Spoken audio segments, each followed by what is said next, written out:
দিল্লির মসনদ কে দখল করবে? কেজরিওয়ালের প্রত্যাবর্তন, কেজরিওয়ালের হ্যাট্রিক না মোদি জোট? কি হবে দিল্লিতে?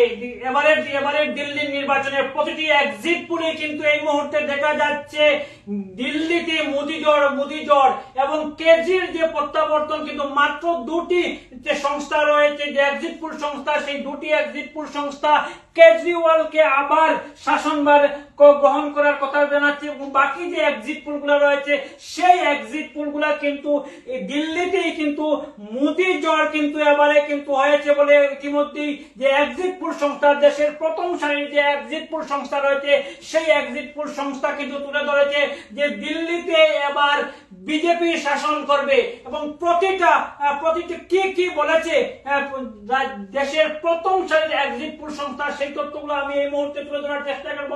তার আগে দিল্লি এক্সিট পোল 2025 অর্থাৎ 70টি বিধানসভা আসনে আজ ভোট হয়ে গিয়েছে, প্রায় 57% অধিক, বিকাল 5 কোটিকা পর্যন্ত ভোট হয়েছে, ভোট কাস্টিং হয়েছে। তারপর যে নিয়ম রয়েছে নির্বাচন কমিশনের নিয়ম সেই নিয়ম নীতি মেনে আজ কিন্তু এক্সিট পোল প্রকাশ করা হয়েছে এবং সেই এক্সিট পোলে বলা হয়েছে যে কেজরির হ্যাট্রিক নাকি গেরুয়া জোট। শেষ পর্যন্ত একাধিক এক্সিট পোল সংস্থা অর্থাৎ দেশের প্রথম সারির এক্সিট পোল সংস্থা কিন্তু সেখানে দিল্লিতে মোদি ম্যাজিকের কথা উল্লেখ করেছেন এবং সেখানে কিন্তু আপ এবং মোদির মধ্যেই কিন্তু বিজেপি এবং আম আদমি পার্টির মধ্যে একটা লড়াই দেখা গিয়েছে, কিন্তু শেষ পর্যন্ত দিল্লির এই মসনদ কিন্তু গেরুয়া হতে চলেছে এবং রাহুল গান্ধীর অস্তিত্ব নেই, অর্থাৎ অস্তিত্ব দেখা যাচ্ছে না কংগ্রেসের দিল্লিতে, সেটা কিন্তু আভাস পাওয়া যাচ্ছে এক্সিট পোলে। একাধিক এক্সিট পোল সংস্থা আবার পূর্বাঞ্চল প্রশ্নের দর্শকদেরকে জানাচ্ছি দিল্লিতে কিন্তু এবারে গেরুয়া জোট এবং সেটাই কিন্তু আভাস পাওয়া গিয়েছে একাধিক এক্সিট পোল সংস্থা এবং সেই এক্সিট পোল সংস্থা আমি কি এক্সিট পোল সংস্থায় কি করছে সেই তথ্য এই মুহূর্তে পূর্বাঞ্চল প্রশ্নের দর্শকদেরকে তুলে ধরার চেষ্টা করবো। মেট্রিক যে এক্সিট পোল সংস্থা, সে দেশের প্রথম সারির এক্সিট পোল সংস্থা, সেই এক্সিট পোল সংস্থা জানিয়ে দিয়েছে যে আম আদমি পার্টি 32 থেকে 37টি আসন পাবে, বিজেপি 35 থেকে 40টি আসন পাবে। চাণক্য স্ট্র্যাটেজি যেটা রয়েছে সেটাই কিন্তু বলছে 25 থেকে 28 আম আদমি পার্টি এবং বিজেপি 39 থেকে 44। পোল ডায়েরি যে এক্সিট পোল সংস্থা রয়েছে সেই এক্সিট পোল সংস্থা বলেছে 18 থেকে 25টি আসন পাবে আম আদমি পার্টি এবং বিজেপি পাবে 40 থেকে 50টি।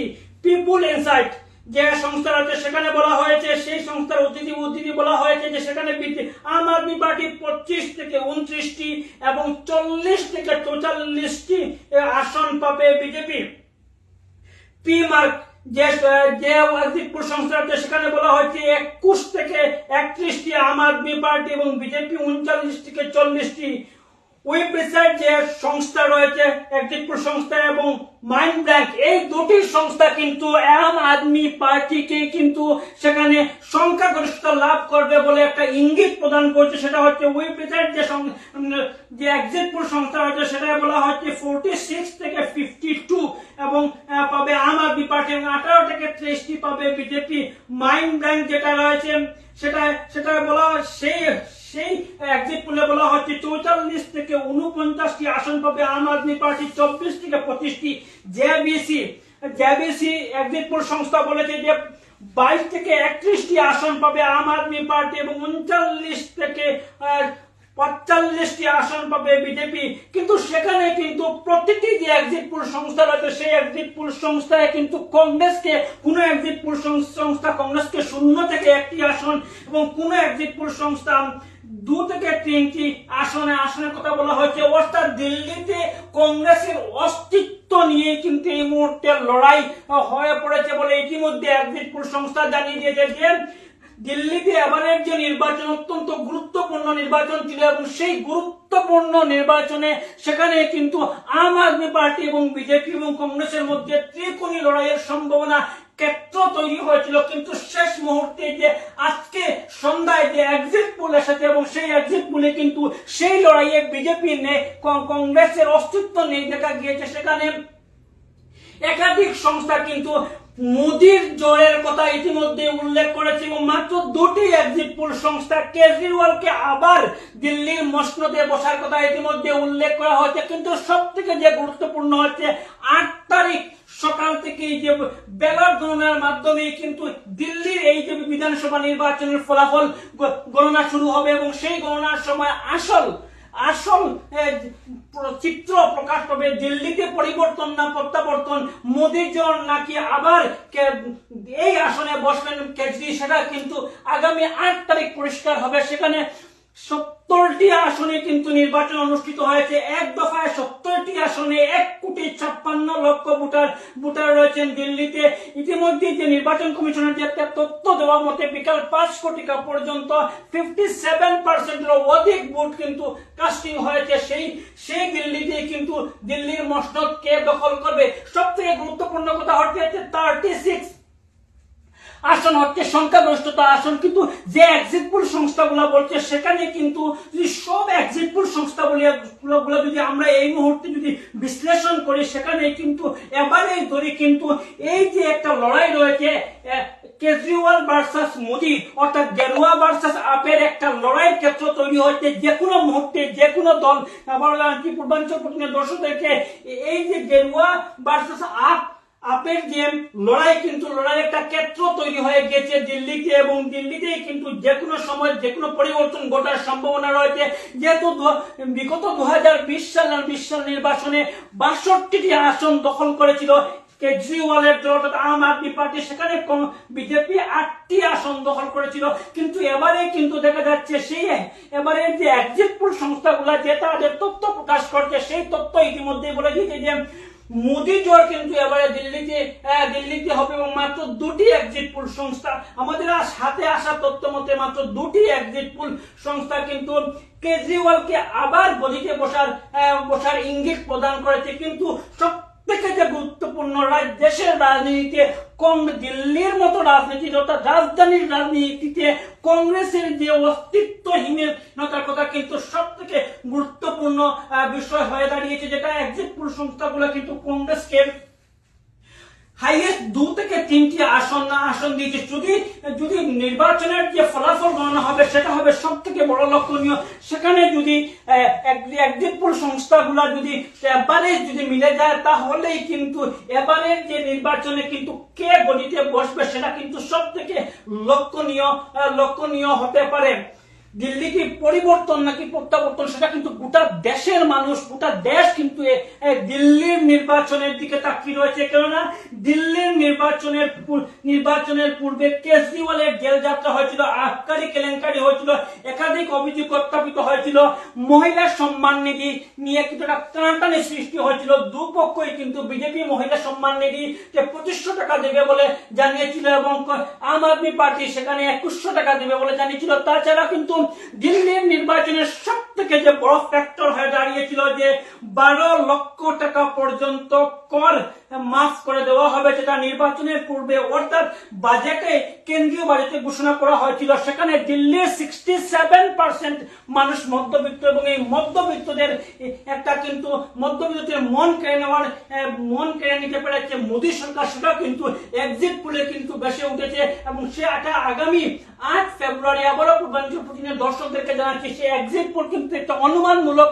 করে দেওয়া হয়, সেটা কিন্তু সঠিক ফলাফল কিন্তু আমরা আগামী 8 ফেব্রুয়ারি কিন্তু আমরা পেয়ে যাব। এই দিল্লির কুর্সিতে কে বসবেন সেখানে কিন্তু এক্সিট পোল সংস্থাগুলো কংগ্রেসকে ইতিমধ্যেই কিন্তু সেই ত্রিমুখী লড়াই থেকে কংগ্রেসকে সরিয়ে দিয়ে দুমুখী লড়াইয়ের কথা ইতিমধ্যে উল্লেখ করেছে এবং সেই দুমুখী লড়াইয়ে আম আদমি পার্টি এবং বিজেপি অর্থাৎ মোদী এবং কেজরিওয়ালের লড়াইয়ের কথা ইতিমধ্যে বলে দেওয়া হয়েছে এবং সেখানে কিন্তু একটা হাড্ডাহাড্ডি লড়াই, একটা 36 ম্যাজিক ফিগার হচ্ছে, সেখানে কিন্তু একটা হাড্ডাহাড্ডি লড়াইয়ের সম্ভাবনা রয়েছে। একাধিক এক্সিট পোল সংস্থা কিন্তু ইতিমধ্যে যে ম্যাজিক ফিগার লাভ করতে সক্ষম হয় বিজেপি বলা হয়েছে, কিন্তু বিগত যে নির্বাচনে 62 বা 55 এর উপর বা অধিক সংখ্যক একক সংখ্যাগরিষ্ঠতা যেটা বলা হয়েছে, সেটা কিন্তু অধিক একক সংখ্যাগরিষ্ঠতার কথা কিন্তু কোনো এক্সিট পোলে কিন্তু দেয়নি, ভালো করে দেয়নি। সেটা কিন্তু হতে পারে লক্ষণীয় 1-2 সিট বা 3 সিটে যদি টানাটানি পড়ে যায়, যদি কংগ্রেস সেখান থেকে যে 5-6টি সিট যদি সেখান থেকে নিয়ে যেতে পারে, তাহলে কিন্তু এই কুর্সির লড়াইয়ে কিন্তু একটা ফ্যাক্টর হয়ে দাঁড়াতে পারে কংগ্রেস। সেখানে কিন্তু আম আদমি পার্টি এবং বিজেপির মধ্যে যে লড়াইয়ের ক্ষেত্র রয়েছে, সেই ক্ষেত্রেও কিন্তু সেই ক্ষেত্রের মধ্যে ফ্যাক্টর হয়ে দাঁড়াতে পারে, কিং মেকার হয়ে দাঁড়াতে পারে কংগ্রেস। সেটাও হতে পারে লক্ষণীয়, যেহেতু এই দিল্লির নির্বাচন অর্থাৎ রাজধানীর যে নির্বাচন, সেই নির্বাচনে কিন্তু অনেক কিছু দেশের রাজনীতির উপর নির্ভর করছে। আমি আবারও পূর্বাঞ্চল প্রতিনিধির দর্শকদেরকে জানানোর চেষ্টা করছি যে 8 ফেব্রুয়ারি আগামী 8 তারিখ ভোট গণনা হবে, এবং সেই গণনার সময় কিন্তু এই যে নির্বাচন রয়েছে, সেই নির্বাচনের সম্পূর্ণ ফলাফল পেয়ে যাবে জাস্ট দিল্লি নির্বাচনের এক্সিট পোল 2025, অর্থাৎ দেশের প্রথম সারির যে এক্সিট পোল সংস্থাগুলো যেগুলো রয়েছে, সেই এক্সিট পোল সংস্থার বিবরণ আমরা তথ্য তুলে ধরার চেষ্টা করছি। অর্থাৎ প্রায় 699 জন প্রার্থীর ভাগ্য ইভিএম বন্দী হয়েছে। আজ নির্বাচন কমিশনের দেওয়া তথ্য মতে বিকাল 5 কোটিকা পর্যন্ত 57%-এর অধিক ভোট কাস্টিং হয়েছে, অর্থাৎ 1 কোটির উপর ভোট কিন্তু কাস্টিং হয়ে গিয়েছে, অধিক ভোট কাস্টিং হয়েছে, এবং প্রায় 699 জন প্রার্থীর ভাগ্য কিন্তু ইভিএম বন্দী হয়েছে। এবং সেই ইভিএম খোলার পর কিন্তু সম্পূর্ণ চিত্র পরিষ্কার হয়ে যাবে কে বসবে দিল্লির মসনদে। কেজরিওয়ালের প্রত্যাবর্তন নাকি পরিবর্তন, সেটাও কিন্তু সব থেকে লক্ষণীয় হতে পারে। আজকের এই যে লাইভ রয়েছে, এই লাইভ এখানে আমরা শেষ করে নিচ্ছি। আগামী যে 8 তারিখের জন্য অপেক্ষা থাকুন এবং প্রতিটা মুহূর্তের আপডেট দেখার জন্য পূর্বাঞ্চল প্রতিদিনে চোখ রাখুন।